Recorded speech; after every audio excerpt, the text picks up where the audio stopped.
Roadshow, episode number 282.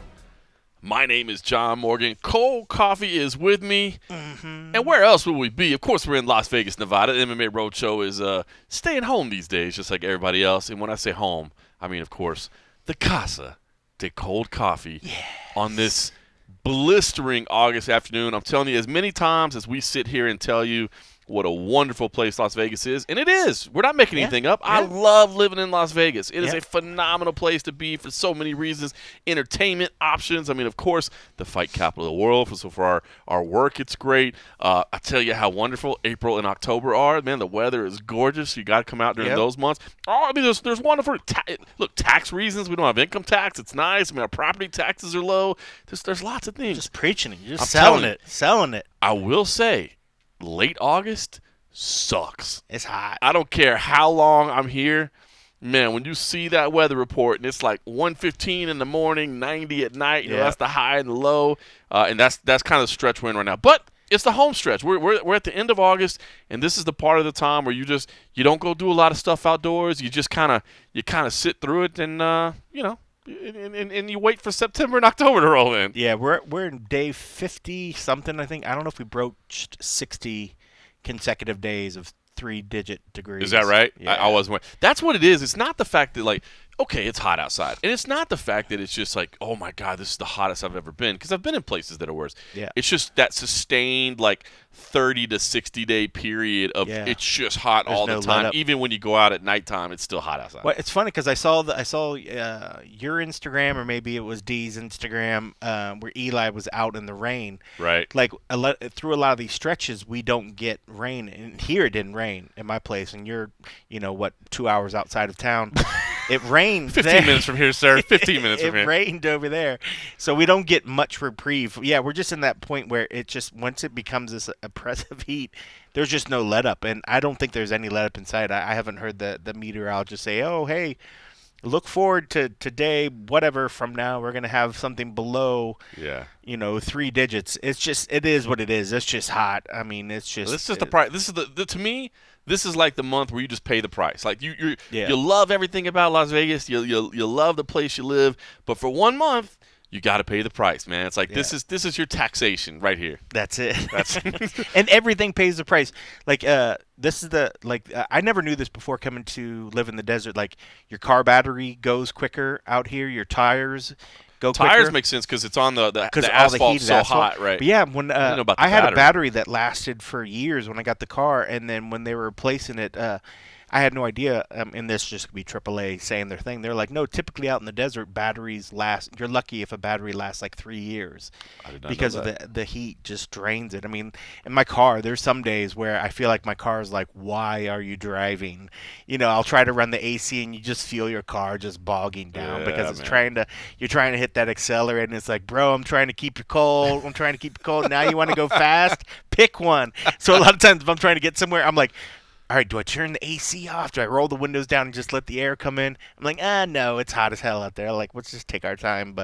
And plus, my car's, it's not a brand new car like, the Morgan household. I got a nice, 10-year-old car. I love it. It's like, I'm rolling a Kia Soul, bro. It may be a new car. It's a 2020 Kia Soul. It's a 2020. It's a 2020 Kia Soul. You got a new computer.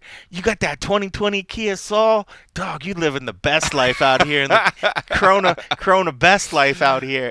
Oh, man. Well, I'll tell you what's making us live the best life, actually. I mean, you mentioned the 2020 Kia Soul. You do mention the new MacBook Pro, which is very, very expensive, and I spent a lot of money on it, but it has made my life considerably better. Yeah, I like how you've learned, and the frosty beverages is a good 2 feet to 18 inches to 2 feet away from the money new that laptop. I dropped on this computer. The beverages are staying away from it, but that is what's making things better. The Latchkey Brewing that have provided the frosty beverages this week. 1795 Hancock Street out there in San Diego, California. If you're in San Diego, what street? Cock. Oh, okay. Yes, Hancock. Not to be confused with Hanford or something. No. This is Hancock. 1795 Hancock Street, San Diego, California.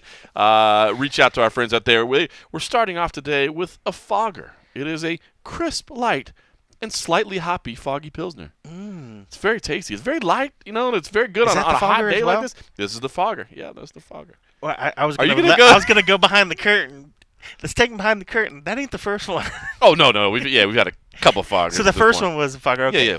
Yeah. It's delicious. We're still going through the foggers. Oh, it is still the fogger. Okay. Yeah, and then we'll move on. Because I apologize. I knew we were on our second beer. I didn't realize it was the second. After that, we'll move on to the Doppeldecker. It's a Doppelbock. It's rich, deepy maltiness, toasted caramel, deep red brown color, and a soft finish.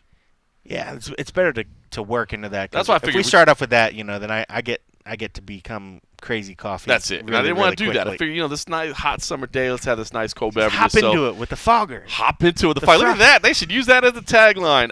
By the way, if you want to pick up some Latchkey Brewing, if you're in that San Diego, California area, make sure you do it.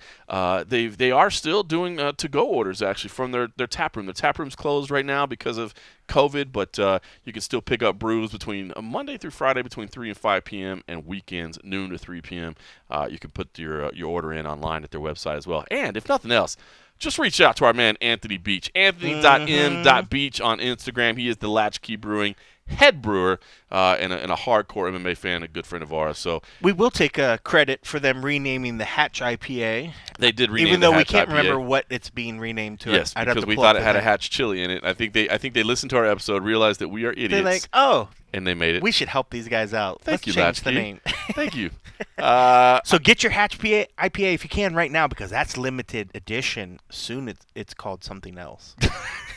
We don't remember what it's called. We don't know, though. But get it while it's the Hatch. I do want to give a quick shout out to Zachary Nelson as well. He sent us over some Frosty Beverage Funds. We're going to save him for next week, but he is the latest in the string of fantastic listeners to the MMA Roadshow who reached out on Venmo.com. It is John-Morgan-400, and sent us some Frosty Beverage Funds. So we're taken care of by Latchkey. But I want to give the shout out to Zachary Nelson this week, and we'll dip into those Frosty Beverage Funds next week. We always before we get into MMA. Yeah, thank you, Zachary. Before we get into MMA, obviously this is what we talk. We always give a little bit of a brief personal update.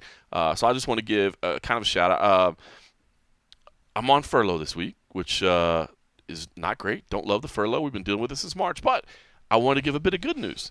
You and I both only have 1 week each of furlough remaining. Our company, Gannett, USA Today, they have announced that the furloughs will end in September. So each of us, we've been missing a week, a month since March. Or I guess April was the first one. But they've announced that the furloughs are going to be over at the end of September. So we'll be back to 100% full time, and I'm happy that that's going to be behind us. Now, unfortunately, I'm going to be honest. I think that means that they're getting rid of furloughs, but they're going to end up laying off some people across the company. Yeah, I hate to say that. But I'm knocking on wood. I'm knocking on wood because I feel like MMA is in a good space, man. We've gotten some good feedback from our bosses, and the fact that the world is going again as far as MMA is going. It sounds like I'm not saying we're through the woods all the way, but I feel like we're in a good spot. So I'm excited about that. It looks like we're going to be getting back to work full time. No more unemployment. I hate filing for unemployment. It's nice that the program's there and that we get an opportunity to do that, but I hate doing that, man. I'm a proud man that likes to work, and I'm excited that we get back to doing it full time. So I just want to give that little personal update. That's good. Some would say you're a dreamer. A dreamer, you say? Oh, no, that's the hatch. That's the name of the hatch. I just looked it up. The Dreamer, which is a very cool, very, very cool name, and it's actually got a pretty cool logo. And you're right, it does sort of give flavor of like Prince-esque sort of it has like some design purple vibe logo. to Yeah, it, it's right? got like a purple sort of logo, and then this. Not that it's actually the Prince logo, so leave Latchkey Brewing alone. Yes, if Prince, you're a Prince Foundation. Yeah, leave them alone. They're fine. It's all good. But you're right. Just saying it gives you some vibe. It does give you a vibe. It does. Well, I remember because a few of those I was having all kinds of feels, which I'm gonna have after. It was giving you a little bit of a dreamer, a little bit of a dreamer. But to go back to the layoffs and the lack of layoffs, I'm one of those weirdos that pays attention to like earnings calls and things of that sort. And I did, because when they have the company meetings, they're like, everybody, furloughs are going to be done. Hey. And then let's move on to a new situation. But it was in the earnings call where they're actually like, yes, we're done with furloughs, but we're going to be looking at permanent cost reductions. Yeah. Now, that doesn't just mean, though, that it could be layoffs, because part of that is one of the things that makes me feel a little bit good, and just for others that may be dealing with the same sort of things. A lot of times large companies like Gannett and USA Today and that, they acquire property for where they have their headquarters and all that kind of stuff. So part of the permanent cost reductions is they're getting rid of real estate. So I know a lot of I think they own or have, or maybe one of the things they were saying, they have like over $100 million. Well, that's right, because we're finding out people can work from home, right? So people can work from home, and we can operate. Why do you need this fancy big building, especially in some of these locations? Like, I can only imagine like what they're paying in rent for the building in downtown New York. You know, I mean, like, that's just got to be unreal. And I'm sure L.A. is just as bad. Not quite as bad because it's not in the middle, and it was. Yeah, it's not downtown. Yeah. So there's other ways that they're going to do it, but I'm with you. I think there's the possibility there could be layoffs within the organizations, but hopefully, knock on wood. Hopefully, knock on wood, that is not the case, because, you know, even though while we might be good, you know, you don't want that for anybody within the organization. I think this allows them to make specialized decisions, whereas before it was a company-wide thing. You know, we mentioned it. It was like, even though MMA was back and the UFC was back and now Bellator is back and everything was coming back, right, that we were still subject to essentially the same orders that everybody in the company was facing. And now I think they're saying, hey,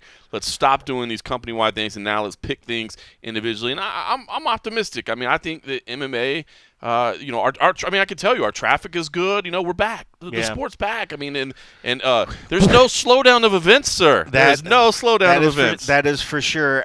Well, I mean, still, just before we move into the MMA, you definitely hope that all the other sports, because we need the other sports to pick up, and they've been doing their part. But, you know, with the NFL still sort of in question, and with college sports gone, you know, we're still definitely feeling that sort of thing. So I'm hoping that the NFL stuff kind of works itself out. But yes, as for the no lack of events, with these Tuesdays, we have the Contender Series. Now we're having UFC fights on Saturdays. But what the other part of that, for me, a guy that likes working at home, that likes staying at home, now that means Sunday on my day off, I go to get a COVID test. Right. Monday morning, we go early to get our temp check, make sure we're cleared, and then we do the weigh-ins. So then we process that stuff. Tuesdays, we go and we actually cover the fight night. Right. Wednesdays now is becoming media days. So now we have virtual media days on Wednesdays. So now my Thursday is now kind of being my other day off. But now Thursdays, I go get my COVID test again, so that I can attend the Friday weigh-ins in the morning. And then fight night on Saturday. I hadn't even thought about that. We're leaving home 6 days. I mean, 2 of the days are literally just to drive to the hotel, get somebody to stick a Q-tip down your throat, and then walk out. So now there's like one day during the week where I don't have to leave my house. So it's funny. So John was like, you should come over to the house. I know you're sick of your house. You want to get out of there. Come to the house. I was thinking, bro, I got to leave the house like every day now. I'm like, we were almost at the Casa de John Morgan today. We were trying to do it at the Casa de John Morgan just to get cold coffee out of the house a little bit. But yeah, you're right. I hadn't thought about that. You're not sick of the house. You're leaving all the time. You're how much? You're sick of the Holiday Inn and and the Renaissance. And the Renaissance. Even though the staff has been. No, it's not a Renaissance. It's a Residence Inn. What are we talking about? Whatever. Renaissance. That's like a nice place. You're trying to step the game up a little. It's a Residence Inn. I mean, it's not a bad place. No, it's not. I mean, maybe do we pass a Renaissance? Get there? I don't know where I got the Renaissance in my head, but maybe it's just because it's an R or whatever. But yeah, it's definitely not fancy. It is neat though. It is in the shadow of the Allegiant Stadium. Yeah, you can. So that stadium it's literally right there. Oh man, just driving past it, it's really really neat. Looking forward to see what it looks like on the inside. But yeah, man, we have plenty of MMA, and here we are in like week 3. I think, of this like 8-week stretch, and I'm already over it, bro. Like, we're all sitting there in the fight night, and you could see in the media tent, and you could see people are being fatigued, like doing this dance routine twice a week for a different set of like weigh-ins and then fight night. It's starting to wear down, but it's like you're all just sort of giving that mental pump up, like, we can't complain now. We still got like 5 more weeks of it. I mean, who's really going to all of them? Like, obviously we are. I mean, I'm not this week because I'm on furlough. Oscar Willis from the Mac Life is going to all of them. Oscar. I mean, you have some of the. Scott Peterson's been going from MMA Weekly. Is basically going to everything. He takes like a week off every now and then to go back home. Yeah, like he's been skipping like portions of it. Like he wasn't there. His family lives in Utah, and then he comes down to Vegas. He's got a place here in Vegas where he stays. Yeah. But I think he, like, after a while, he feels like he has to go back home. And I see think the family. he was there for the Contender Series this one. So I mean, it's not a huge amount of people doing those it. Those that are tied together. But those that are grinding. And yeah, it's just it's getting tired. I guess like we're saying, it's a good problem to have. That's what I'm saying. It's a good problem to have. It's a good problem to have.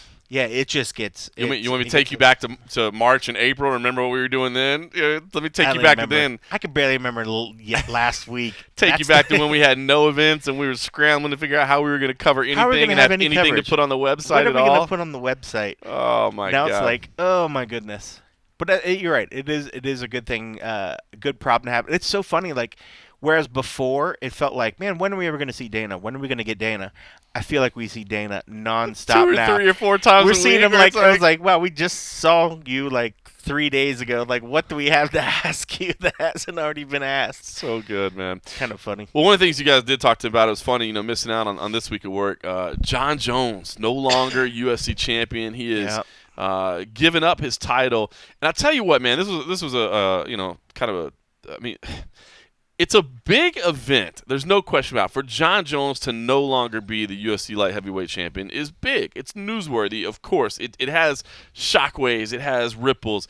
But I got to say, on the one hand, and I guess part of it is probably because I'm not working this week, so I didn't have to write anything about it or I didn't have to ask questions about it. But me, just as an observer, I feel like I'm not as affected by this news as I should be. Like, on the one hand, it's not really surprising because he kind of already teased it already, right? Like he already said, so basically all he happened is he just followed through on his tease. Yep. But the other thing is, with all the times that he's been stripped and now given up the title and just like a reign has ended because somebody said he did versus him actually losing, like, I don't feel like shocked or that this is like some scandalous episode in UFC. Like, can you believe that Jon Jones is no longer UFC light heavyweight champion? So I don't know. I feel weird. It's big news. It's incredibly relevant. It's historical. It's a thing. But I feel like I'm just not excited. Like, excited is the wrong word, but I'm just not worked up about it. Yeah, I mean, I think it'd be one thing if he was actively fighting all the time. With this whole talk of leaving the belt, wanting this other stuff, I felt like it wasn't out of left field. Like, we weren't surprised by this news. I guess I was surprised by the fact that it actually played itself out. It's one thing to hear somebody say, I want this, as a negotiating, bargaining chip. But for him to actually follow through, it was just kind of interesting, that whole series of tweet like, oh, I vacated the belt, thank you, UFC. And then moments later, hey, had a good follow-up call, and we're talking about the heavyweight thing. It almost felt like that could have probably had been touched on a little bit in the first call, right? Like it's like we didn't actually have a plan in place. Like I still feel like there's going to be negotiations when it comes time to have his first heavyweight fight. Like I don't feel like they've settled on a number, settled on opponents. You know what I mean? Right. Like you're right. That series of tweets led me to believe that this isn't all done and ready and hey, let's just get that heavyweight fight booked ASAP. Yeah. I mean, it's one thing though. I think when you come to the bargaining, it's one thing when he is the light heavyweight champ and he felt he was being prodded and pushed into the heavyweight decision, so he was like, well, if you're going to make me step in there with more dangerous people, I want more money, I want this, I'm already the champ at this. When that didn't sort of gain traction, and now that he's, was vacating it, it's not like you can go straight back into it and be like, hey, he could still ask for and demand what he wants to be paid, but that whole sort of magic part of, hey, I'm stepping up in division, I'm the current belt holder, all that's gone. So now you're just negotiating. Yeah, now he's just negotiating a price for a heavyweight fight. So I think he probably in his mind he probably feels that he's at the same point or maybe that's how the UFC's treating him at the same point, was like, you're just negotiating another fight. Maybe at this sense, since his other contract was under light heavyweight, maybe he's able to kind of like, now he is able to say, this is a brand new contract, this is whatever, and then you can start at a new point when it comes with the money. Whereas before he was already existing fighter under a contract as a light heavyweight. It's interesting, man. I hadn't thought about it that way because it did strike me, just as I said, like, hey, this isn't all done. Like, there's still going to be talks and negotiations to be held. But I kind of felt like maybe they were at least on the same page and understanding where they were going. I didn't even think about the fact that maybe he actually ended up giving up some leverage. And now that you mention it, you might be right. You never know. You never know. So this has to be a brand new contract at this point, though, because since he has vacated and in a sense stepped away from his light heavyweight career, he's still, I guess, tenured to them to where his fights need to be underneath that banner. But maybe unless there's something in there, and I don't think there would be anything in the verbiage of his first contract that says you could fight at this one or this one. And that's the same thing. That's the only thing that I can imagine is that, and again, I haven't reached out to Malky or Abe this week or John to find out because I couldn't report it if I did. So I feel kind of bad doing that because I would be reaching out to them under false pretenses. But the only thing I could think is that because you're furloughed. Because I'm furloughed, yeah, exactly. So I can't write anything about it. The only thing I could think is that maybe the UFC at least agreed, like, look. You want to step away from the light heavyweight title? Fine. We appreciate that because we can move forward. We'll pay you whatever your contract says when you come back to heavyweight, we'll pay you that. So at least, not saying, hey, we'll give you more money like he was asking before. Yeah. That was the only thing that I could think. He's at least going to get that. That's what I would think. Yeah. That would be the only reason I would think that he would say, you know what, I'm okay walking away right now because they said I'm going to walk back in on the same contract I had, which I could get. So let me ask you this then. Because I think you bring up a great point in terms of what the contract is and what his leverage could be. Why do you think he went ahead and pulled the trigger on this? Because, you got Dominic Reyes coming out saying, he did it because of me, he's scared, he doesn't want to fight me. I don't blame Dominic for saying that. That's the right thing to say. Yeah, sure. It ain't true. Yeah. Jon Jones is not scared of you.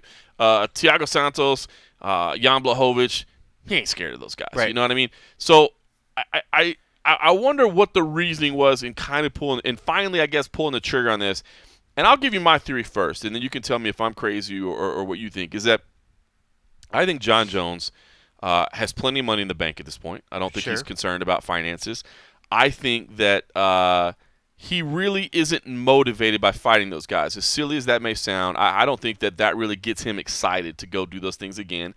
And I think that he sees for himself that as great as he is, he has to be in any discussion of the greatest of all time. If you're not including his name, the only reason people don't include his name is because they point out the drug test failures. Like, if you're really talking about results and you're not including him in the greatest of all time, then that just means you don't like Jon Jones as far as I'm concerned. But I think he sits back and realizes that his career is not over, but it is starting to come to an end. And he goes, in order for me to be that super popular figure, because he's never been that super popular figure, right? His greatness is recognized, but he's never been the superstar, at least as far as I'm concerned. I don't think he's ever been one of the top stars in the sport. I think he thinks he has to do something bold. And I look at, the two names I point out to me right now, they're two of the biggest stars in the sport that made bold moves. Conor McGregor, of course. Now he's on a different level, but the bold moves he's made has been amazing. But then you look at like what Jorge Masvidal has done lately, making bold moves as well, doing different things, and you look at where his star power and popularity is. So to me, that's my theory. That's why I think he's doing this, because I don't think the UFC has promised him any more money, even though he wanted more money. I do not think he's scared of Dominic Reyes. In fact, I scored the first fight for him. It was a very, very close fight. I scored the first fight for Jon Jones. I don't think he lost that fight, but I understand why people think he did. I don't think Jon Jones is scared of Dominic Reyes. Right. I do not blame Dominic for saying that. That is absolutely the right thing to say. That's what you're supposed to say. He ran for me. He ran for me. That's what you do. Yeah. I don't think he's scared of any of those guys. I honestly just think he's not motivated by it. I think he's been dominant for so long. He's got plenty of money in the bank. He needs motivation. He needs something to stir his interest, to get his passion up. And I think he realizes that in order to be the superstar that I think he wants to be, not that he's not one of the all-time greats. To me, he's my greatest of all time. I think he is the MMA GOAT. But I think he wants that love and that respect and that superstar status. And I think he thinks to do that, you got to make bold moves, and this is the bold move. This is how you bank on yourself and take yourself to the next level. Anything to that? I certainly think that, with the fights that could come at heavyweight, maybe it would get some more acceptability, or maybe from these casuals. Because I think when it comes to superstar, I think, to, I guess, go with, but counter your point, I think he's every bit as big a superstar when it comes to the regulars, the people that watch MMA. I mean, when I saw, you saw some of these press conferences and he would go in there and people would just lose their shit. That's true. But he didn't have the same sort of name value on the street as if Conor would walk the street. Right. If Conor would walk the street one block ahead of Jon Jones, people one block ahead would be freaking out. The people that knew who Jon Jones was, that followed the sport, would be like, holy shit, that's Jones. That's cool shit. Right. But every other person would just, oh, who was that other guy that walked by earlier, just before him?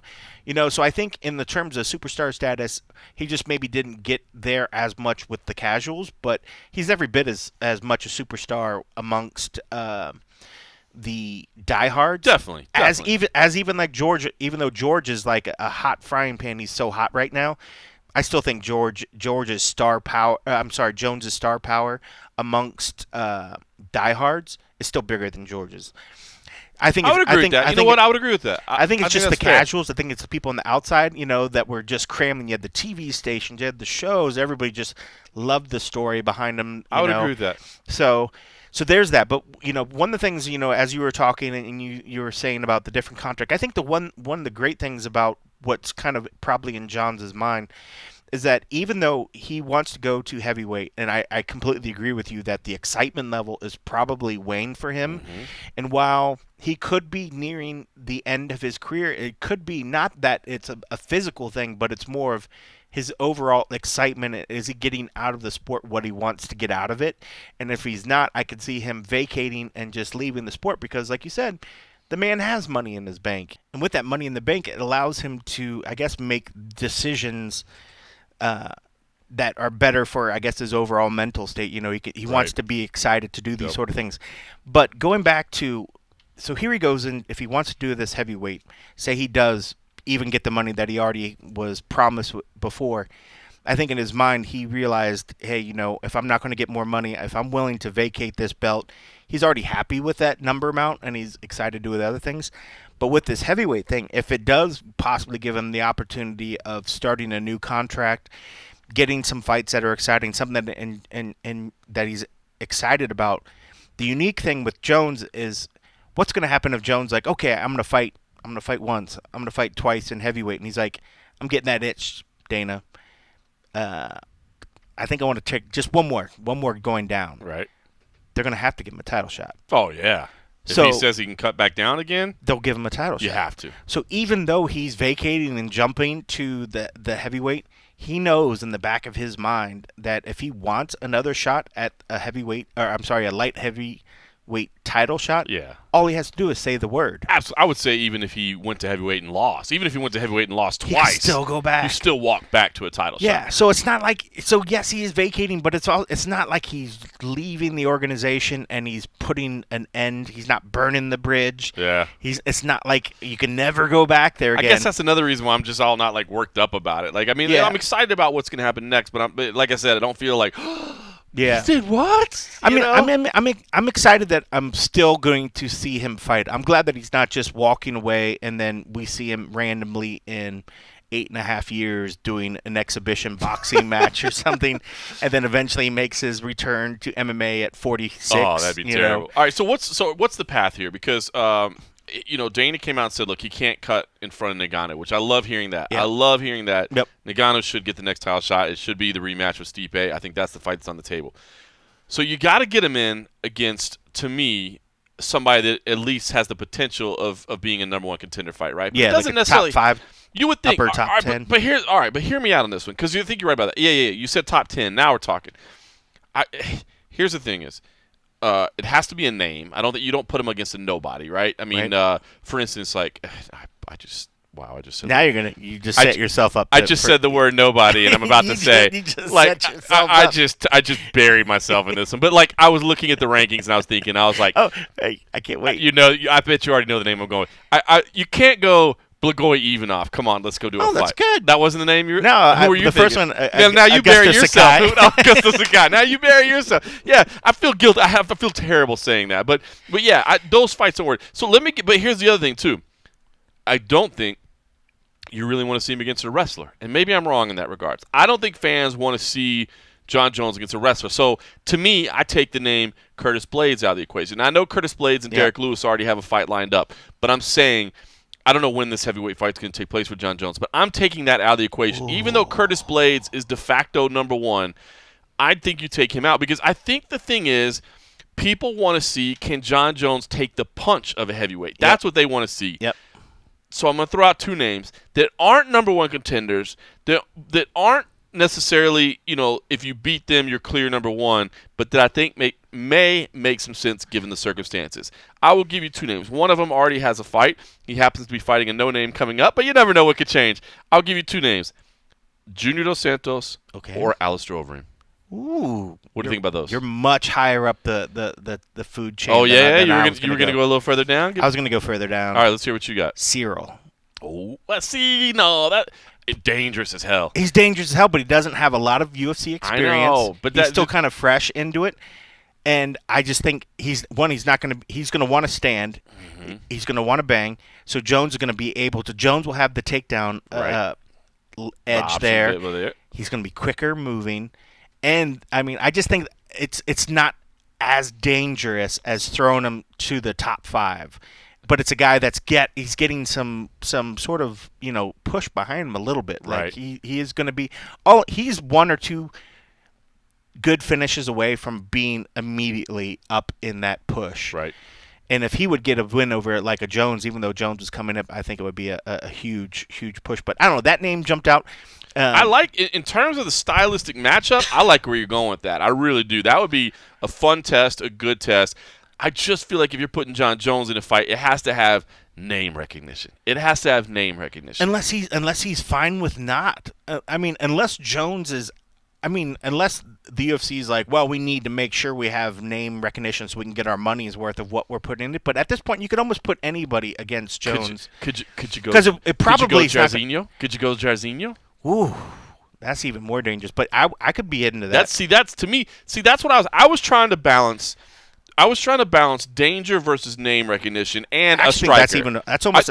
Even though he has more power, I would almost lean heavier on Jones' victory in that fight. You think he'd have? Because I think it would be able to evade the power lot more. I bet you're right. If we were talking about like opening betting lines, I bet he's way more of a favorite against Jairzinho. I totally agree. I think they're going to want to. It's going to be tough because, do you bring him in and then immediately try to say it's going to be the way they've been doing pay-per-views and other ones, they're always trying to put these title bouts on these pay-per-views and all this other stuff. Do you try to bring him in against, if you're going to try to mimic a main event, you have to have a big name, but that doesn't make sense for his first bout at a heavyweight. Do you put him as a main event and then watch Jones get starched if that is the case? Not saying that would happen. Right. But remember when they were so hyped on the Fox fight, that very first one on Fox, and it was bloody and it was over in like no time or whatever. 60 minutes of talking and 60 seconds of fighting. Right? So I think they would want to give him a fight that they could showcase his skills, put him up against an actual dangerous opponent, but not somebody that's, because at this point, I don't think they would have to make it a main event. Let it be a co-main event. That's what I was wondering. Like, could it be? Let it be a little co-main event, and then just put him up against some. Not that I would say give him a gimme, but they're going to want Jones to win. It's a pay-per-view fight, though, right? Like, no way they give that to ESPN. I think that would probably be on Jones. I think Jones at this point in his career probably always wants some sort of pay-per-view money out of it. I would agree. I don't think he'd step away from it, but and UFC's probably like, hey, well, they already got their money. It's not like they're going to get more money if they put him the other one. But I think that they're going to.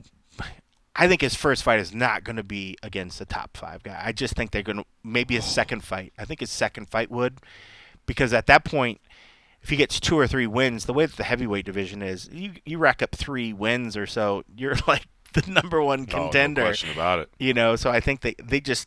It would feel weird for them to immediately bring him over and put him into a title fight, especially one now he's not the champ. Yeah, you got Ngannou has the shot already. And by the way, Ngannou already has a shot. Curtis Blades is not very far behind him. You know what I mean? Other than the fact that he's lost to Francis. Yeah. He's right behind him as well. Francis's power is just crazy, freaky, scary. Like I worry a little bit more of Jones going straight into that one, but Jon is a big boy. He's big. He is a big man. So, like, even a lot of these other guys, Cyril, a lot of these other ones that have a lot of power, Jones is just a better overall athlete, more tools. So I'm not as worried about him getting in there with some of these guys that most people might say on paper are stronger punchers, more dangerous punchers, because Jones, he can take a punch, but he's just so elusive. I mean, he's got so many tools with his legs, his spinning attacks, how he works so well.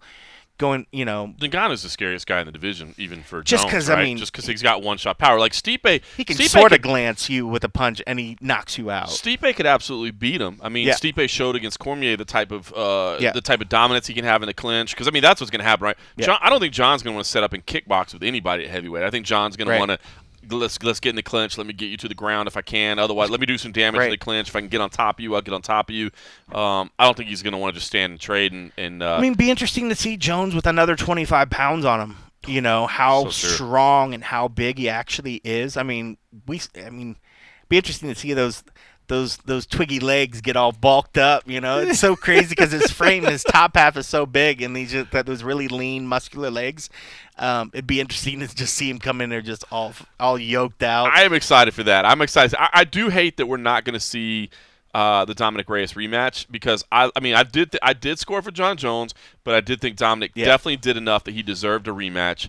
And I was excited to see it the second time around. They'll fight again. And I love the fact that Dominic just kind of likes messing with him. You know what I mean? Like he just likes talking trash to him or whatever. Well, it makes sense. I mean, because he's setting up the possibility that fight. Because all you can do is just hope that you're going to get that fight. Because he knows that's money. You know, so I don't fault anybody for talking little junk, especially as he's leaving the division, because he knows that he could come back down for it at any particular point. And at some point, Reyes might want to go up himself. If Jones never comes back down and stays at heavyweight, at some point, all the light heavyweights usually go to heavyweight. It's true. You know, so I'm sure they'll meet again. Dominic's not a small guy. Like he's a big boy too. He could compete at heavyweight. Yeah, absolutely. he's a big boy. All right, so here's an interesting question. Bellator 244 is this weekend. Jon Jones is not gone yet from the division, but he is essentially gone from the division. We know that Daniel Cormier, of course, is retired, and I believe Daniel Cormier is done. I really do. So now Ryan Bader and Scott Coker are saying, you know what? Our main event is to determine the best light heavyweight in the world. And first of all, I mean, you can't say that for Vadim Nemkov. No disrespect to Vadim Nemkov. But Ryan Bader has a pretty interesting little claim to it, right? I mean, it would certainly come with an asterisk. I mean, right, like you're number one in the division because two of the greatest of all time just left the division. I mean, that's not your fault. It was new to control your own, but it is an interesting argument. Now, right now, if you look at the MMA Junkie rankings, which you should, I mean, what other rankings would you really look at? We have Ryan Bader at number 3 at light heavyweight, okay, behind Jon Jones, behind Dominic Reyes. We also have him at number 7 in pound for pound because, of course, he is a 2-division champion. He's done some things at heavyweight as well. Currently, right now, Ryan Bader 12-1 in his past 13 fights. Now, that does include some fights in the UFC and includes his Bellator run as well. The lone loss during that time was to Anthony Johnson. But, you know, he's got some decent wins in there. I mean, you're talking about, of course, you know, last time out, you're talking about the all-time great well, it's the last official time out, I should say, Fedor Emelianenko. He had the no contest with Chekongo. But Fedor Emelianenko, which I understand, it's not the same Fedor, but it's still a name. Matt Mitrione, not bad. King Mo, not bad. Linton Vassell had a little something going as well. But then you get into Phil Davis, little Nog.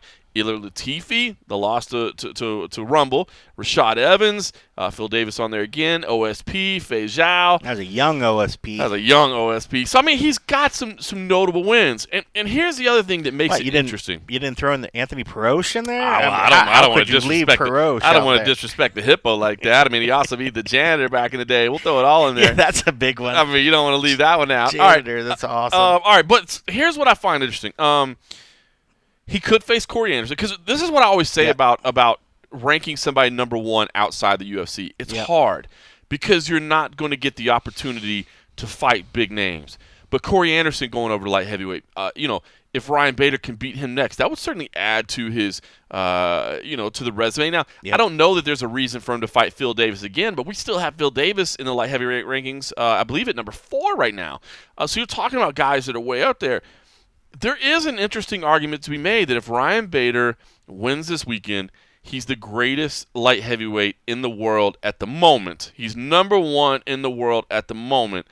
I just, to me, the only argument is basically, and I think I'm right in framing this, the only argument, if Jon Jones and Daniel Cormier are absolutely out of the equation, is he better than Dominic Reyes? Because to me, Dominic Reyes has a pretty strong claim based on the performance against Jon Jones, right? Most people, I say most people, a lot of people think that he beat Jon Jones. Yep. Now, he also, you look at Dominic Reyes' win. Chris Weidman, okay, kind of a diminished Chris Weidman, I think we'd have to admit. Volkan Oezdemir, Volkan's respectable. OSP also on there. Jared Cannonier, which, by the way, that Jared Cannonier win is looking a lot better now than it was when it happened. And then you go back and you look at, Jeremy Kimball, Joachim Christensen. Those guys were overmatched, no question about it. But I think there's an interesting case to be made. But I think you got to put a lot of weight in that Jon Jones result. I know it was a loss. I think Dominic Reyes is still number one in the world at this moment. We're not going to take Jon Jones, and I can tell you right now, we won't take Jon Jones out of the rankings until he competes at heavyweight. We'll leave him at light heavyweight. So it's not going to be the MMA Junkie rankings. So I guess we're just kind of discussing, theoretical. But if you consider that he's out, if you consider that Cormier is out, if he wins this weekend, let's even add the caveat that he wins impressively. He comes out there and beats a very tough Vadim Nemkov, knocks him out in 2 minutes. You know what I mean? And it dominates him, knocks him out in 2 minutes. Is Ryan Bader the best light heavyweight on the planet, or is Dominic Reyes the best light heavyweight on the planet, or is somebody else in there that deserves that discussion that I'm not including in there? I think you raised a great point. And it's hard to. Like you said, Dominic has beaten some good fighters, but I think in my mind, just the list of who's who, even though some of these cats were maybe not what they used to be, I still lean towards Ryan as being the number one guy right now. I think Dominic is very, very close. Like, if they were walking side by side, he's just half a step behind him. I think just in terms of looking at who he's beaten, and the fact that Ryan's been able to jump between weight divisions, perform at a high level at a heavyweight division. You got to give him some credit for that. You got to give him credit for that. I mean, and then being able to go down and perform. Is he now fighting guys that maybe aren't at the top game? He's not fighting Jon Jones. He's not fighting the most dangerous guy at the light heavyweight division, but he's still fighting top competitors. And when you're looking at, in my mind, when I couple it to who he has beaten him, it just carries a little bit more weight.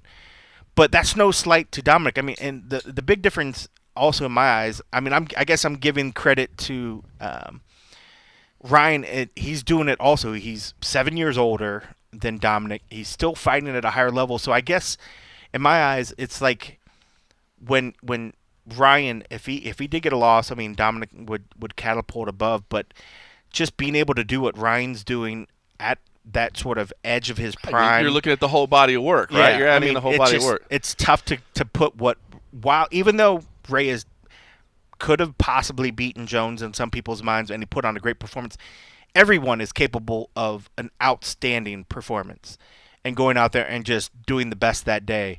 Now, if Reyes would have went out there and didn't look so good, but still got that L, would people even be having that same conversation? Absolutely not. It's just the fact that he had a great showing.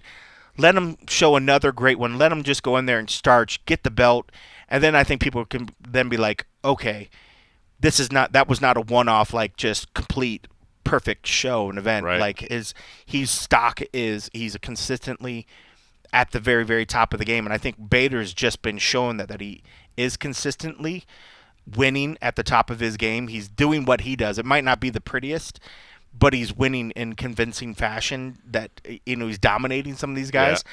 So until he takes that loss, I would still lean towards Ryan. But I say that with the caveat that in a couple years, Ryan's probably going to be gone. Of course, yeah. And there's no shame being slightly behind a guy like Ryan Bader.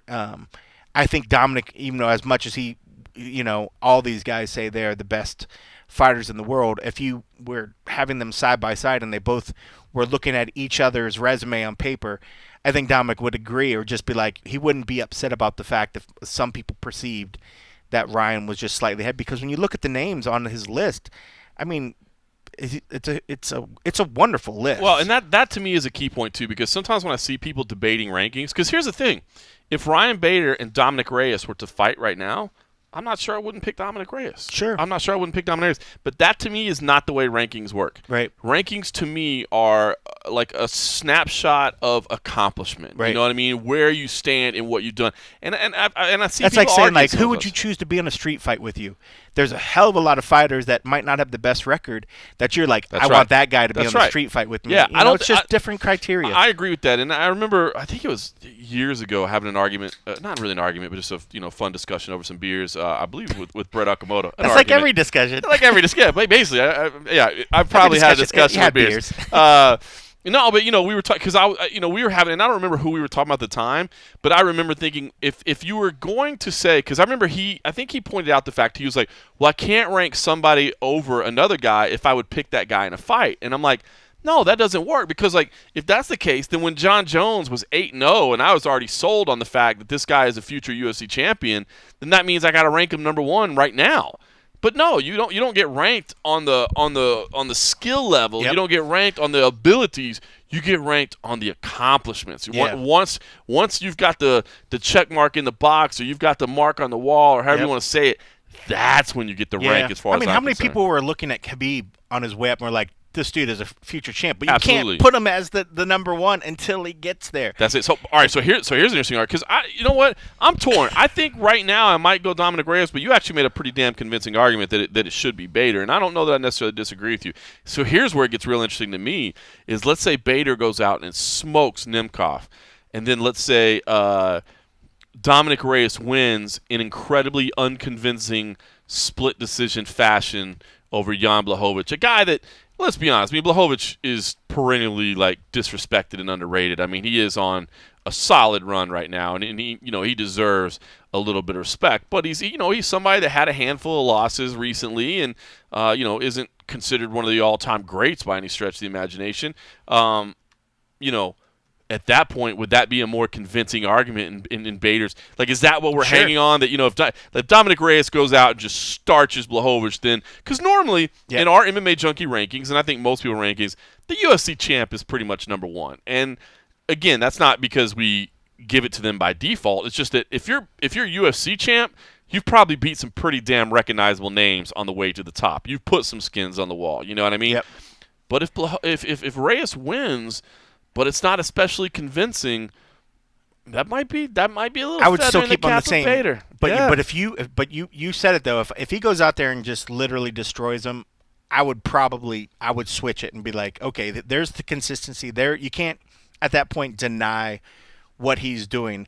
At that point, you can't hold it against him that he doesn't have the same roster, because at that point, he's starching everybody that's in front of him. He's starching everybody that's at the top. And he went toe-to-toe with the GOAT, potentially the greatest of all time. Yep. He's one fight away. So, in my mind, this is the fight. This is the fight to determine whether he would. We're going to find out a lot in the next month, right? Yeah, we're going to find out a lot in the next month. I will say Bellator 244, our man Nolan King is out there. What am I saying? I'm on furlough. He's not our man. MMA Junkies man, Nolan King is out there.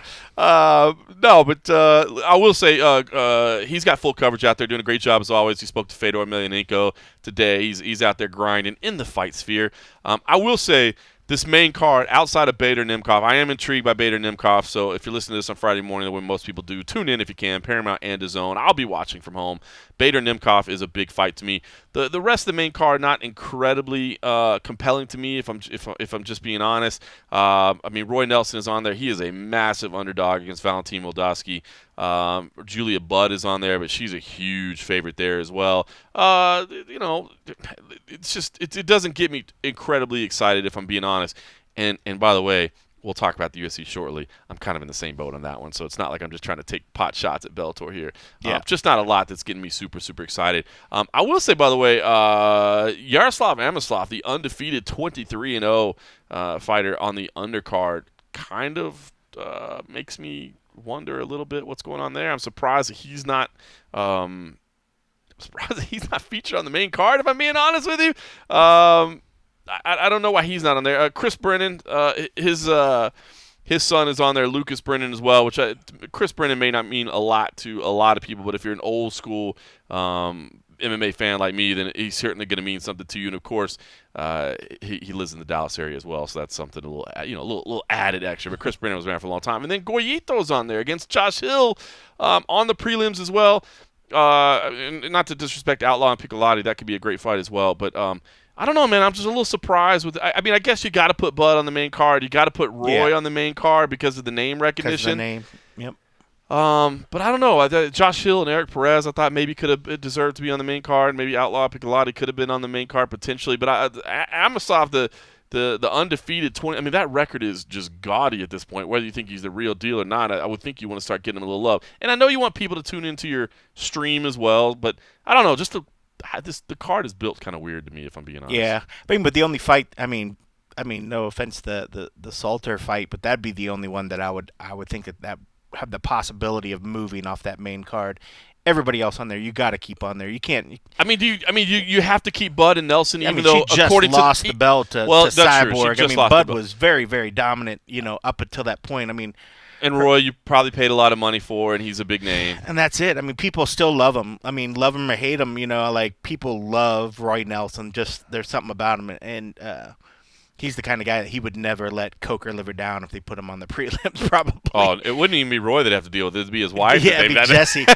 But yeah, you're right. I think if anything, the Salter fight is the one that I would probably have swapped out with something. And I'm not quite sure what, because, you can't have it all just be your main card. You got to save a little love to some of the other ones. But I guess in the sense of Bellator, you really can just make on the main card. That's all anybody really is watching. Yeah, but I don't know, man. Like the Goyito fight, maybe. Josh Hill and Goyito, man. I think that's a good fight with two. Yeah. Goyito's probably the more recognizable name to. I guess maybe it's not to casuals anymore, but still to me, man. I think anybody that going in there with the UFC credentials on their history definitely brings a little extra. But that Sydney Outlaw fight, that's a good one as well. But yeah, I don't know. Salter brings it as well. I guess no offense to those guys, that will be a good fight. But it's just like look to me. Look at this. You look at the main card. All right, look. I'll pull up the odds here. Best fight odds. We'll look at the odds here, and this is courtesy of 5 Dimes. Ryan Bader minus 155, with Dean Nemkov plus 135. I think those are good odds. I think it's a very competitive fight. I'm intrigued to see about it. Then we go into. I'm interested about this one. Yeah, then Valentin Moldavsky minus 950 against Roy Nelson plus 625. Julia Budd minus 1,000. Wow. Versus Jesse Mielli Actually, plus that might be higher. And Salter is the favorite at minus 310. Wow. And so that's why I wanted Nelson is a recognizable name, a huge underdog, but a recognizable name. Bud, of course, as you said, just lost the championship. But again, not necessarily competitive matchups, at least as far as the odds makers are concerned. So what's the value in building the card? Is it just putting the names on there, or is it? It is putting names on. I guess I wish I was looking at more competitive matchups. But I get it. I guess from a rating standpoint and a marketing standpoint, you put the recognizable names on there. And listen, I always joke. With Strikeforce, Scott Coker did it for years, man. Just go all red corner on a card, and you'll probably do pretty damn good. I don't know. I guess I'm not. I'll be watching. I got nothing else to do. I'm on furlough, but I'm not as intrigued because I feel like the matchups aren't that competitive. So I feel like I'm just. Yeah. I guess I'm not the person they're trying to market to. They're trying to get the casual fan to tune in, but it just seems weird to me. They're not real competitive fights. Outside of those cards where they've been having these guys and gals for these like the tournaments. Like the featherweight tournaments, guys, when you have a couple of the main card ones that were fights that actually meant something. Some of these cards, it just feels like when you look at this card, it is about putting the name value, because a lot of them, it's not like you feel like, okay, the division's really going to move forward with this one.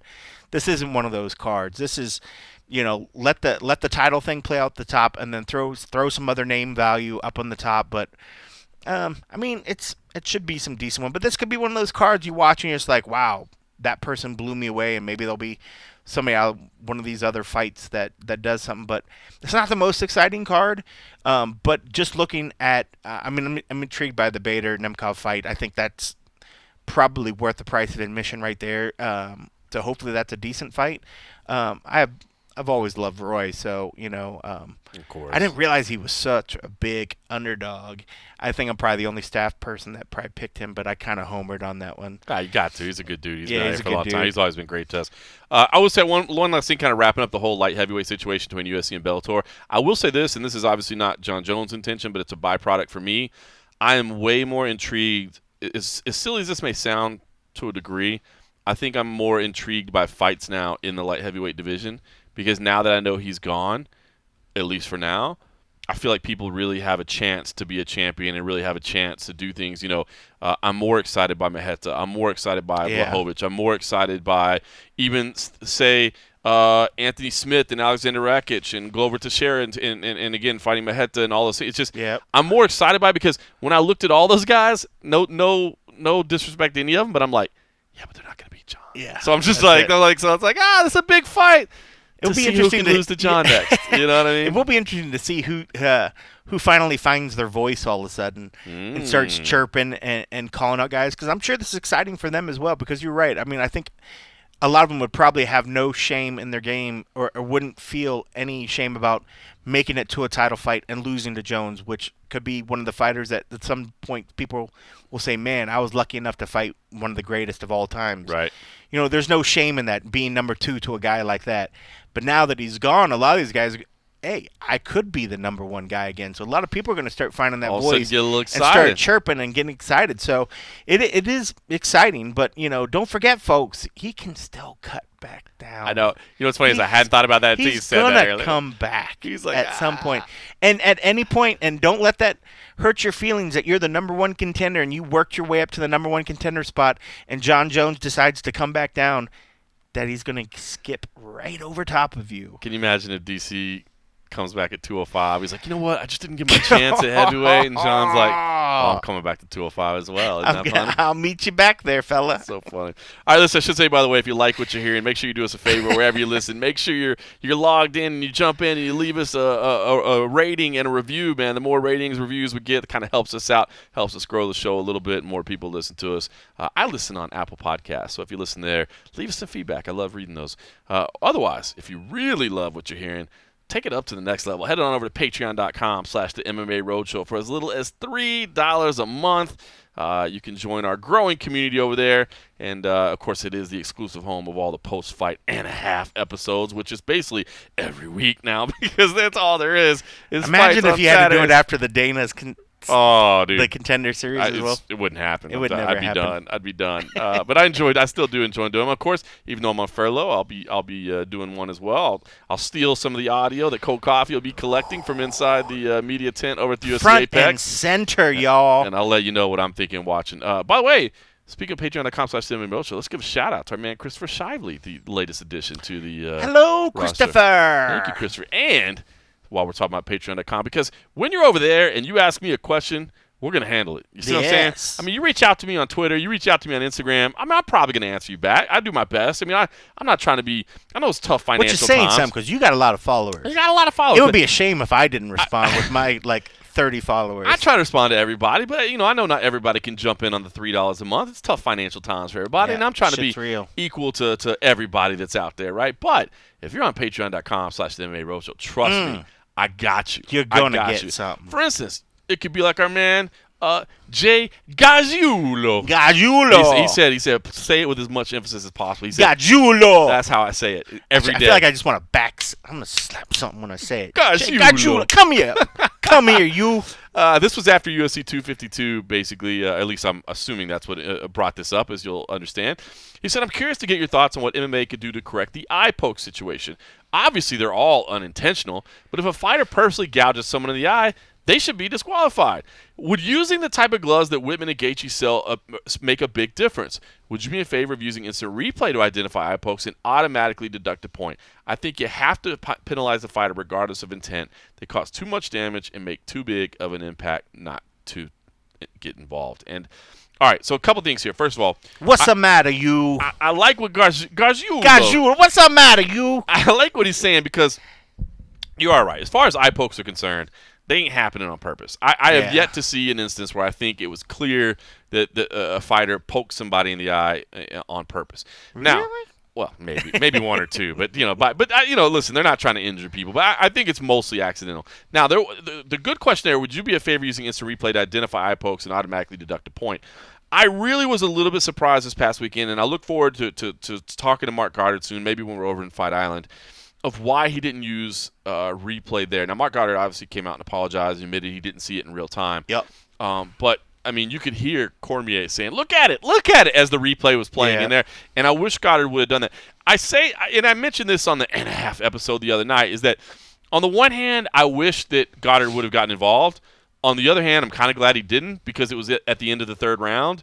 And because the foul came with less than 3 rounds in the book, or actually it'd be 4 rounds with a championship fight, I have a feeling that if they did that, it'd be a no contest. I definitely wouldn't want to see that. You know what I mean? So, not for his last one. No, like, right? Sorry, y'all. I changed my mind. I'll put back one more. Yeah, you see what I'm saying? So I'm kind of glad it didn't happen, because it would have been a no contest, and that would have been ridiculous.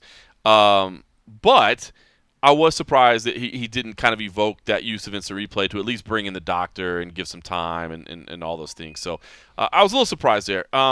But to the greater point of how we fix this, he mentions Mr. Jake Gajulo mentions that Trevor Whitten and Justin Gaethje have partnered with a company called Onyx Sports. I think Rashad Evans is actually involved as well. I don't know if he's part of the ownership group, but I know that Rashad Evans actually brought the glove to the Joe Rogan show, the Joe Rogan Experience, and brought it out there. It's an interesting glove type. It's curved versus the current UFC glove, which if you ever held a UFC glove, especially one that hasn't been used yet or it's being broken in, it's flat. It's basically it's very stiff. It's flat and it's stiff. That's the point. So not only is it flat, it's like a brand new baseball glove that you haven't worked in, you haven't done anything to soften it. So not only is it flat, so it doesn't do anything to help curve the fingers at all, it actually kind of pulls your fingers back. Like if you stick your hand in a brand new UFC glove, your tendency for your hand will be to hold it just like that. Like when you squeeze your fist together, basically, it almost feels like you're pulling on a trigger or something like that. Yeah. If you can imagine that, you are having to pull the leather over. So I do believe that there is a real problem with those UFC gloves in that they are not only are they not discouraging eye pokes, I do think they are kind of encouraging because of how flat they are. Now, the one drawback, and I haven't held those Onyx gloves, the one drawback I see, and people say, look, well, you got to grapple, you got to use your hands. And you're right, you need the fingers uncovered so that you can grapple. I will say this, there are very few grappling positions where it's important that your hands are straight.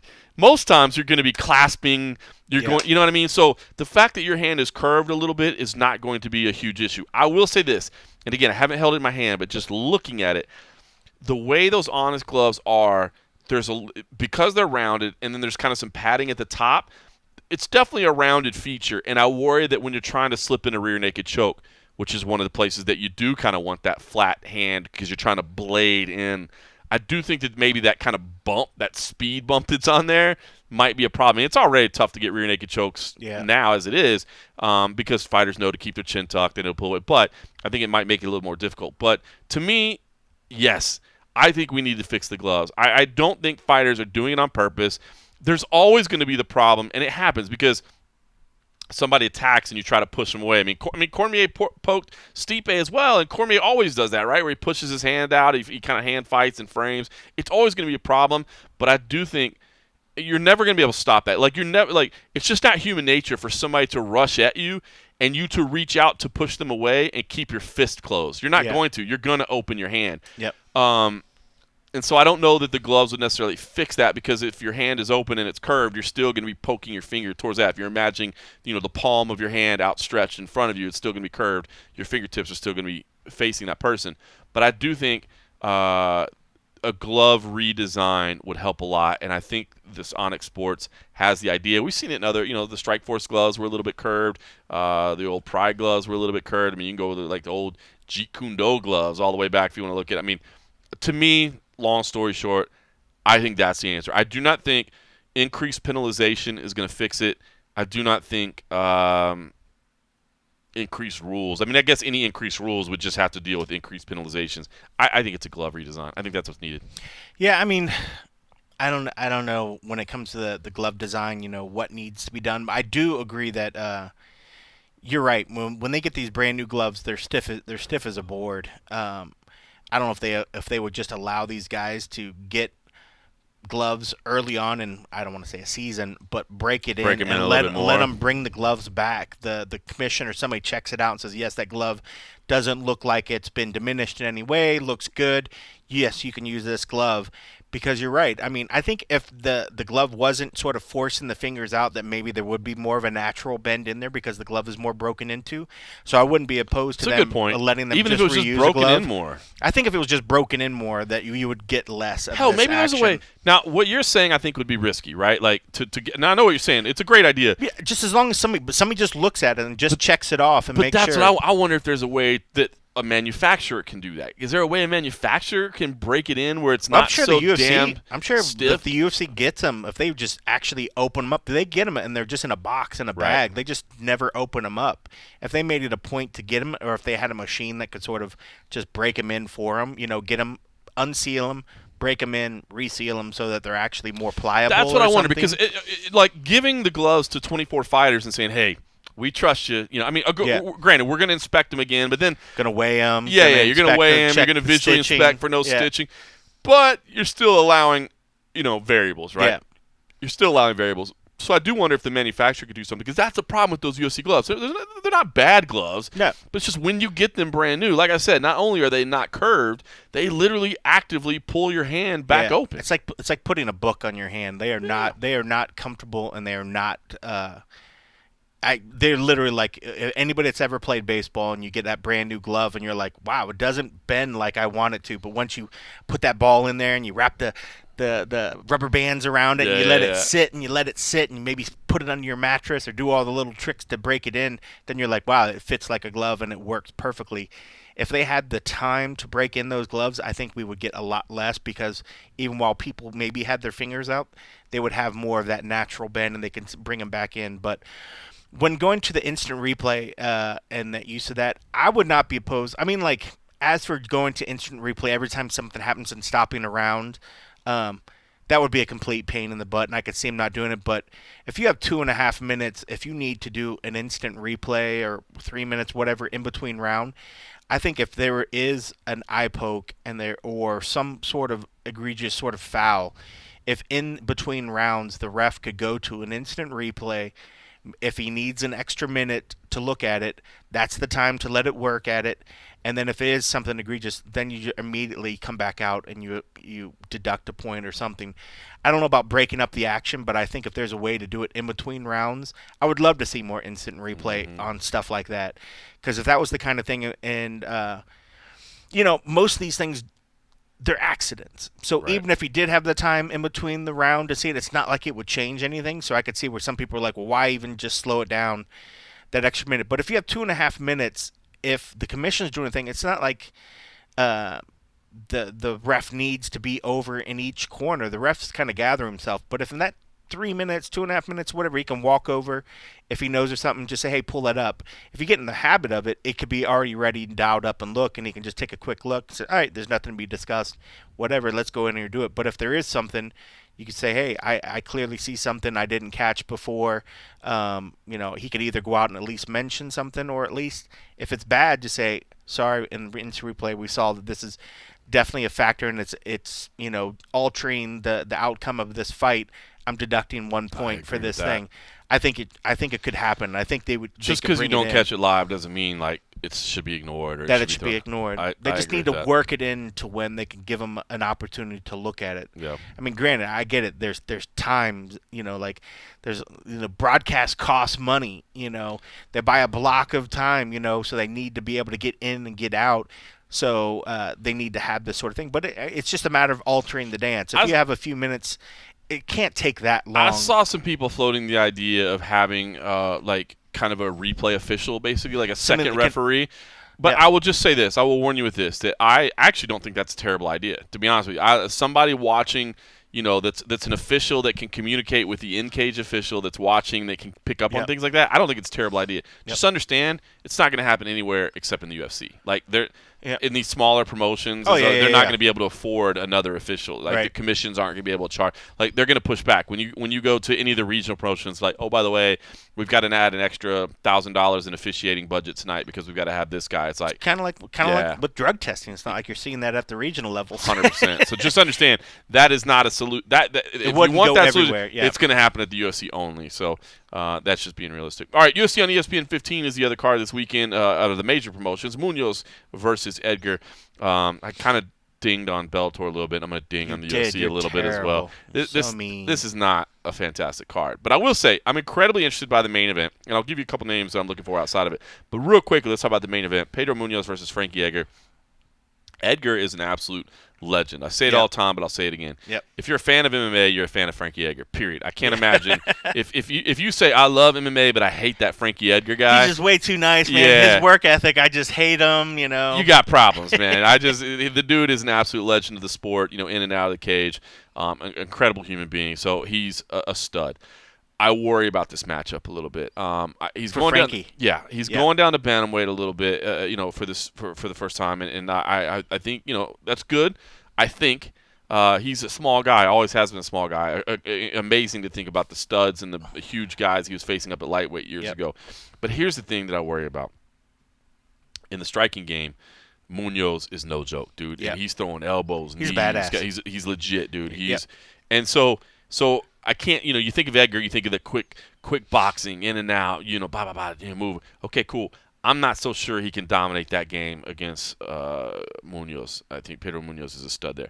Now, wrestling. Okay, so you go, okay, well, maybe striking's not going to be his thing. Maybe he can turn to the wrestling game. Frankie's got fantastic wrestling, absolutely. Pedro Munoz has that nasty guillotine choke and great submissions overall, but especially, you think about sprawling out and dominating from that front head position. He's really, really good at that. So that scares me a little bit. Then you think, well, but Frankie Edgar's got pace. He's got pace. Okay, well, we don't know what he looks at 135. Will he finally be drained at 135? Will that finally be too much? Like, bro, you went too far. And can he keep it up for 25 minutes? And, oh, by the way, Pedro Munoz has never been finished. All of his losses have come by decision. So if you're going to beat him, you probably got to go the whole 25. Now, it's not like people look at Pedro and like, oh, he gasses out at the third. He doesn't gas out. I've never seen him gas out. So I was going to say, if you're looking for one flaw in that, I think the last time Munoz went 5 was 2013. So it's not like he's a 5-round guy either.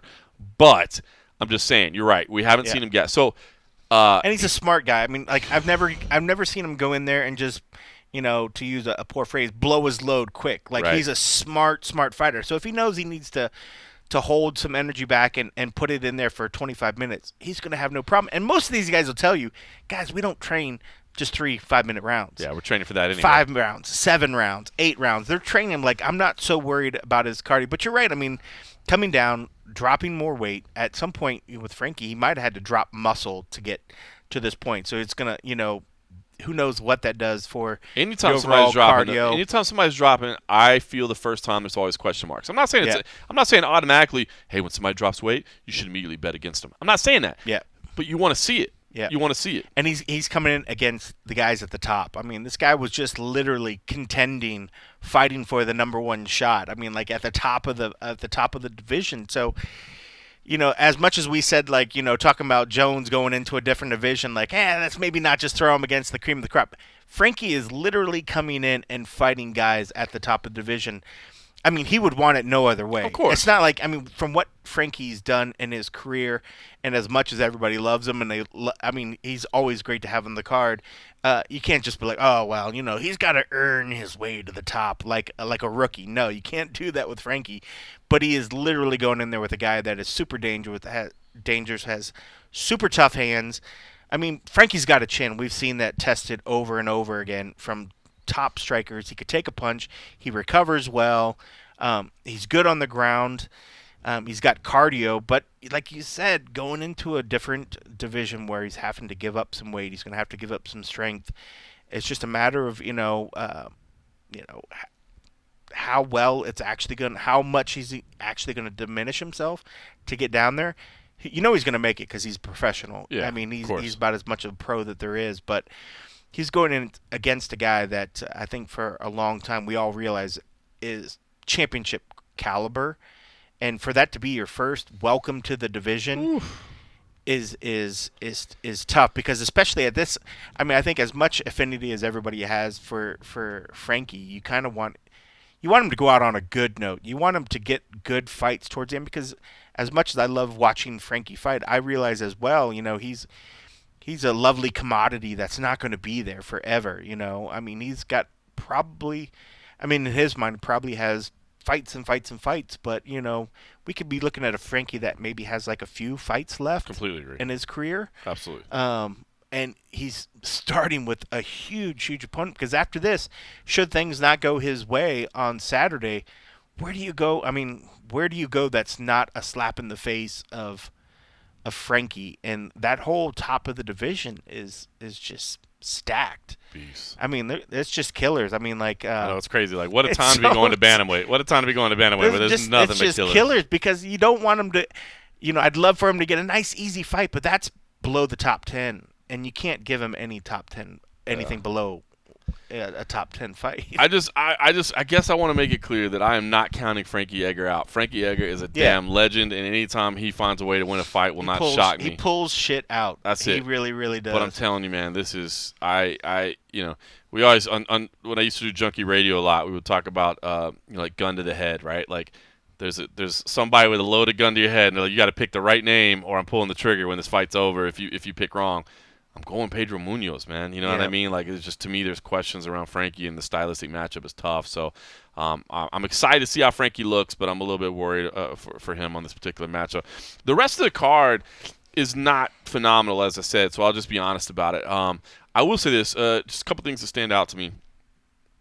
Oh, Vince St. Preux did his media day the other day from his room, whereas everybody else went in the thing to do the media day. That scares me a little bit. That's just a little something, just a little something you notice behind the scenes. It makes you think, is there something going? Like, why was he in quarantine longer than anybody else? If he shows up with a mask tomorrow, then we're gonna see. That's true. Yeah, by the time you listen to this, we might have already found out this fight's off. I'm just saying, there's something going on there. There's a reason that OSP was doing it from his hotel room and nobody else was doing it from his hotel room. So that concerns me a little bit.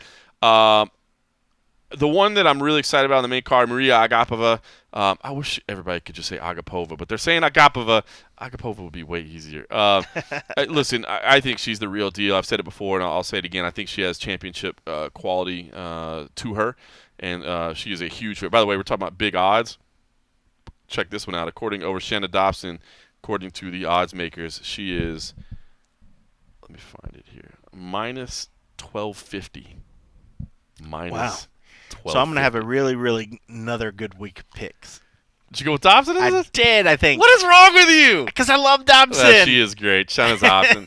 She is fantastic. I love her. But no, I That's another one where it's like I feel like I've been watching these fighters through their whole career, just through the whole tough house, just everything. I feel like you develop love for him. I like Dobson. Yeah, but I will say this: watch out for Agapova. I think she is. I think she's the real deal.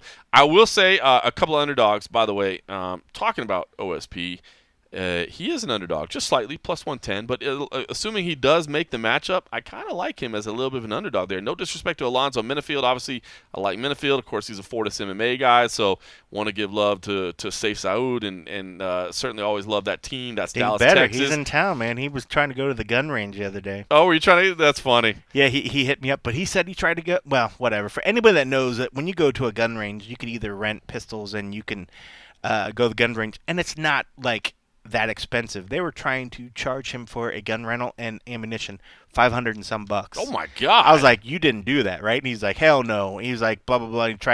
They tried talking him down, or he tried saying, okay, how about 200 something, $300. I was like, that's still ridiculous. He's like, yeah, I didn't go shooting. And I was like, how dare these companies, just because they think that, the world has lost its mind, you can't go out and do things that they can charge an arm and leg. I'm like, you could buy a brand new gun for $500, and you want to charge that just to rent and for ammunition. So I was like, shame on you. I won't publicly shame the name of the range, but the range just happens to be not that far from the residence.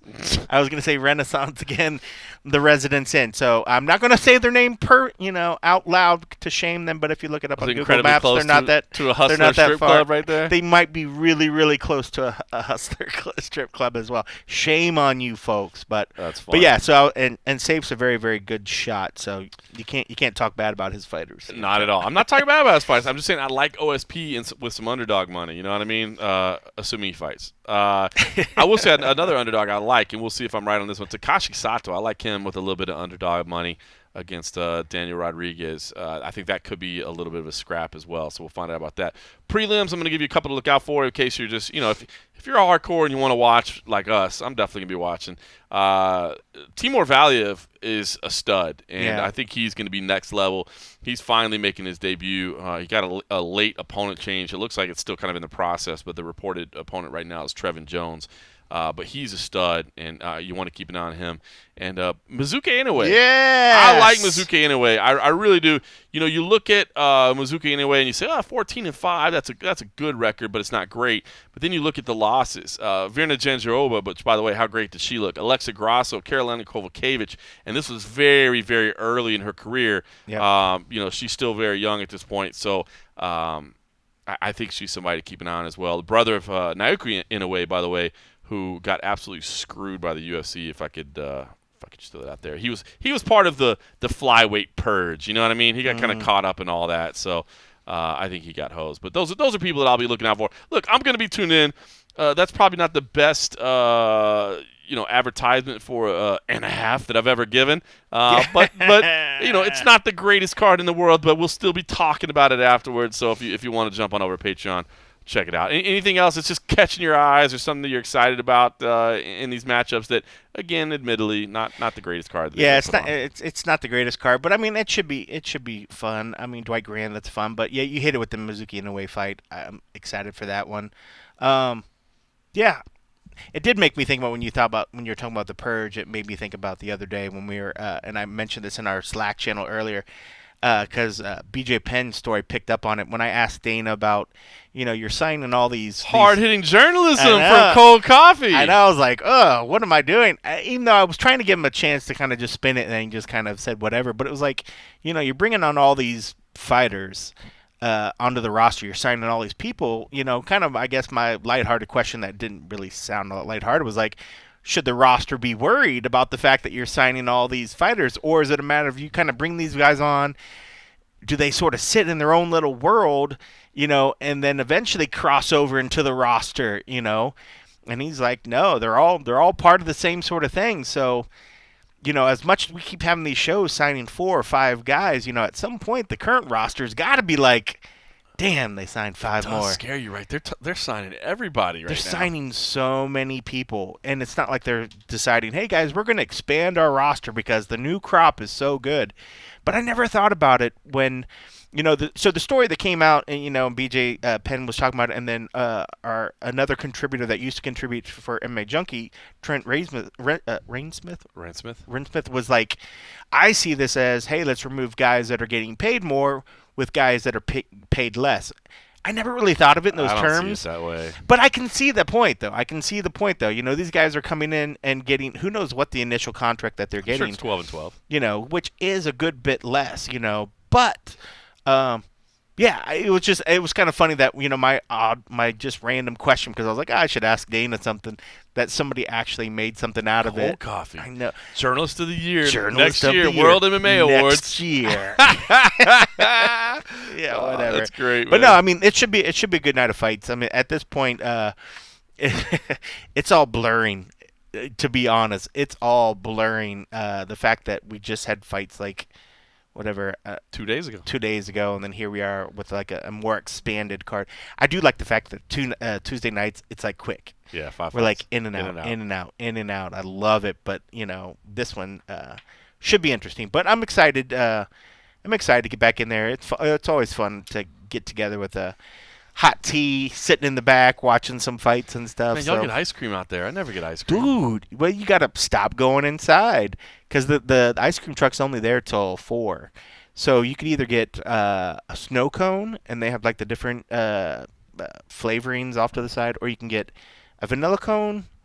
I think it's only vanilla with sprinkles, or a chocolate dip, and you can get it in a cone or see the hard work we put in a MMA, cup. Dude, Casey stepped it up last time. It was so funny because Lene, when we were in there getting ready, she's like, "Did you guys go to the ice cream truck?" I was like, "Oh, you're right." And Casey was like, "There's ice cream." I was like, "Oh, dude, I was going to surprise you. Welcome to the back to the fold," because they don't come out to every event. So I was like, "Oh, let me show you the ropes, young buck." So I go out there and I get my ice cream cone. In a bowl, and it was dipped, and I was like, and I go back inside. He comes back in. He had his in a bowl as well with the covering, but he had a cone put on top of it upside down. So he got the best of both worlds. Wow. So he got to eat the cone as well. I was like, here I am thinking I'm getting to show you the rope with the ice cream, and then you come back in here and blew my mind with like the Lyden from MMA Fighting. Yeah, one up to you on the ice cream Yeah, offering. it was like going to like In-N-Out, ordering off the menu. I felt like I saw an off the menu item that I'm looking forward to get on Saturday. Oh, that's funny. So yeah, that's the hardcore behind the scenes. All right, that's what we're looking forward to most on Saturday. I haven't had the ice cream yet. I'm gonna see if I can find a way to get some ice cream inside the Apex. So you can't leave once you go inside, huh? Once I'm in, I'm in. Well, I bet. When do you guys? I wonder if you're even over there in time. We're allowed if they pull it at 4. I'll have to look. Well, you have to drive yourself, though, right? I have to drive myself. Well, just drive yourself, and before you check in. Come a little early and get that? Yeah. All right, now we're talking. See, making shit happen. Ice cream. All right. I want to get your thoughts on one other thing. Sean O'Malley, the fallout from this past week continues to go on. He did a podcast today, or maybe it was yesterday, but it came out where, he basically said, like, he's pissed off. By the way, let me just first say that it doesn't seem he still knows exactly what the injury was, which I think is wild. He says he's still got to get some MRIs done, and they still don't know exactly what happened, which still makes this – I think this still makes this conversation tough because I still think it was the kick. I think it was the Marlon Vera kick that, the thing that we've seen lately with the peroneal nerve and the deadening. I think that's what happened, but – I preface all this by saying we don't know that 100% yet, so maybe I'll have to change my opinion on this. But it really doesn't matter because here's my real question.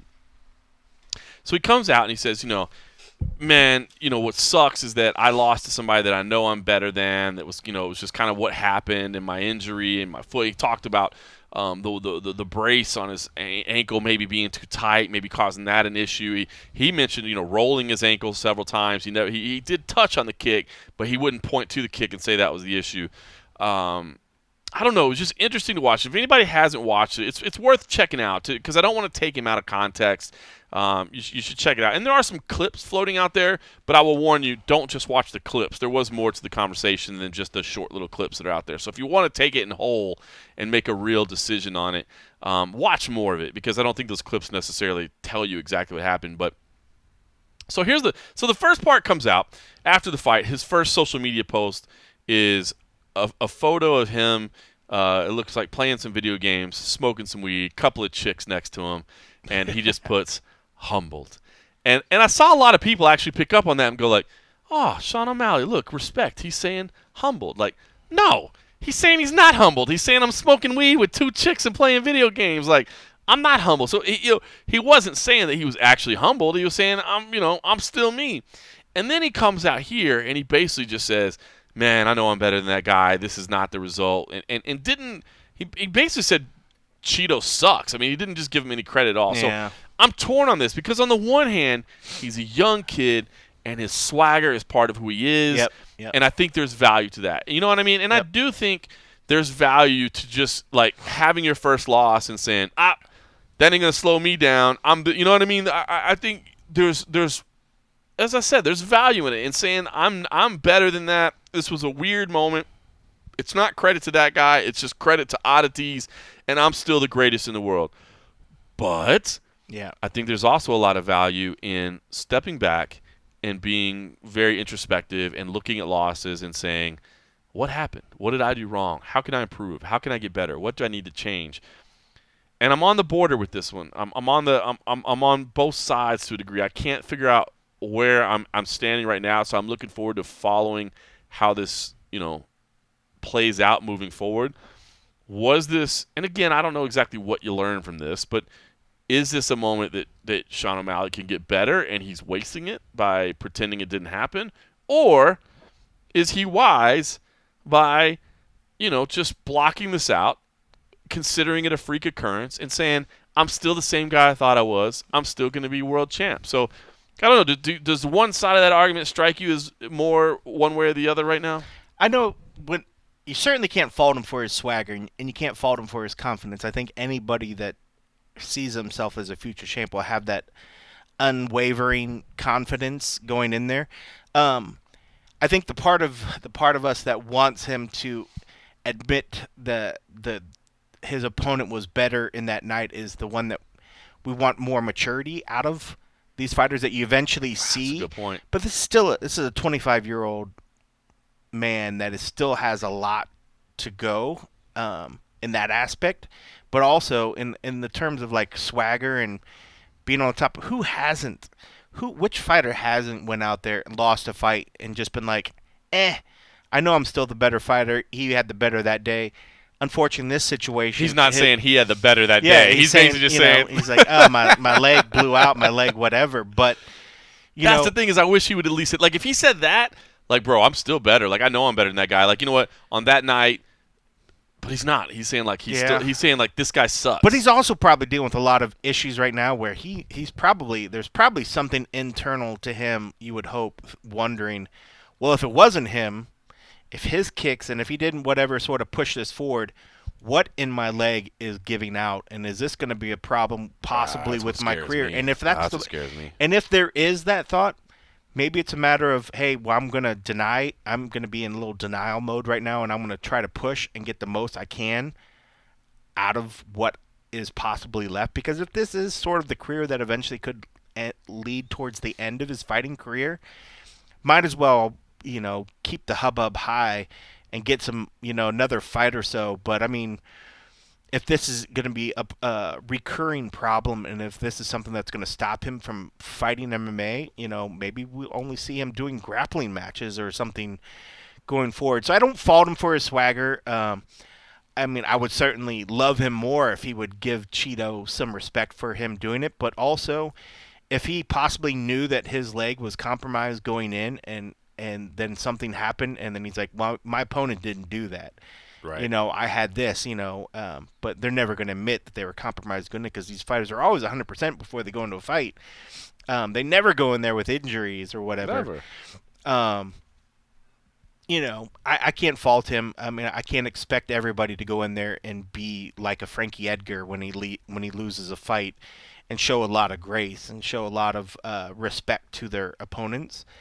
But that's not all of them have to be that way. Some guys have a little more edge to them, and I think that could be just partially O'Malley's case. He's just got a little more edge, and if he doesn't want to do that, I can't fault him for it. I mean, he's still a young guy too. Maybe that's the kind of thing that'll change. But we all respect Cheeto as well, so you kind of want him to get the credit that he is going. But it is what it is. But I think he's got some other underlying issues that are probably on his mind because if it wasn't any sort of leg kick that sort of exacerbated the old injury, then there's some other stuff going on that he's probably got on his mind, and I would probably talk a lot of crap to get it out of my mind as well. That's a great point. I talked about the other night on the and a half as well. Like that's the part that scares me. Like, is this something that could conceivably mean the end of his career? That could never go away. Like he's got this issue that's always going to be a problem. Maybe there's a surgery that he can do. I don't know if that's something or if it's just a matter of, hey, you're always going to be prone to this. I don't know if it's the kind of thing that I think we just always assume, oh, well, you just go get a surgery, right? And it's just fixed, right? He'll just be out for 8 months. He'll be out for a year. But some things, if it's some kind of structural issue or some kind of bone issue, it's and again, I mean, look, this guy could still have 10 years left in his fighting career. Yeah. We're just saying, like, what if that is, an issue? So I don't know. I think his this will be a story to continue following, is how he rebounds from this, because I found his reaction to be a little bit disturbing, but at the same time, I always say, listen, in this sport, don't get mad at a fighter because you're like, hey, that dude's too cocky. Like, that dude locks himself in a cage with another human being who is hell-bent on doing physical damage to him. He better have supreme self-confidence. So don't get mad at guys when you're like, I mean, if it's not personally your cup of tea, fine. Right. But understand the mindset that you have to compete in this sport. Yep. Part of you has to just be like, it wasn't shit, man. It wasn't nothing, And who knows? I mean, he could be just, putting a little log on the fire that Marlon's like, all right, let's fucking run it back. Heal up, let's run it back. I mean, I can't fault him for it, but you're right. I mean, we can't. But you would kind of like to see the, Cheeto was just better than me that night, or whatever. Like, but I think it's because we just like at least I know for me, I like the respect aspect. I like when guys can talk when you hug as much afterwards. junk. They could talk as much junk as they want. They could be talking during the fight, but that moment afterwards, that respect where it was like, they just kind of bro it out at the end. I love that That's part. my favorite part of the sport. I love it. That's so my favorite part of the sport. I guess we all kind of expect that it can happen, but I mean, we've also seen other instances of other fighters that aren't cool with the other opponent afterwards. So I guess we can't always expect it. It's nice to see at a point, especially when it's a fighter that you have affinity for as well. So I know you have a soft spot for Cheeto. I mean, I know he's always been good to Junkie, so I think a lot of people just want to see him get his comeuppance when it's been deserved. You're right. I think that's part of it. But you know what, man? The other side of it is you said it, man. Just maturity. I mean, I think you paused because you said 25-year-old man because you didn't want to say 25-year-old kid. Yeah. But you know what, man? At 25, I was a kid. I was totally. I was a kid. You know what I mean? I'm 42 now. I was a kid, and I know you didn't want to say it just out of respect. But you know what? He's a kid. Yeah, he's a kid.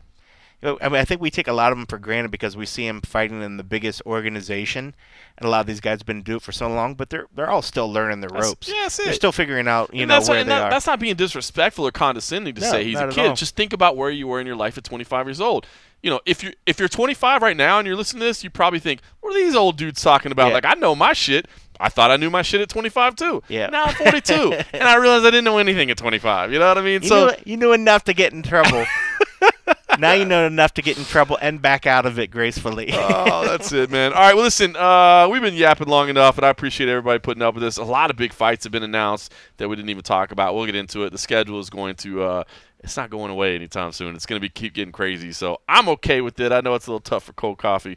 I do want to say Cold Coffee as well. We won't peel back the curtain too far, but I know you're dealing with some stuff right now. So anybody that wants to send positive vibes Cold Coffee's way, he could use them right now.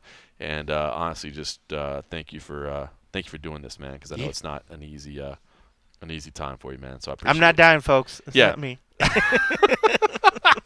Not that, but still, positive vibes his way nonetheless. He could use it. In the meantime, we'll tell everybody, thanks for listening.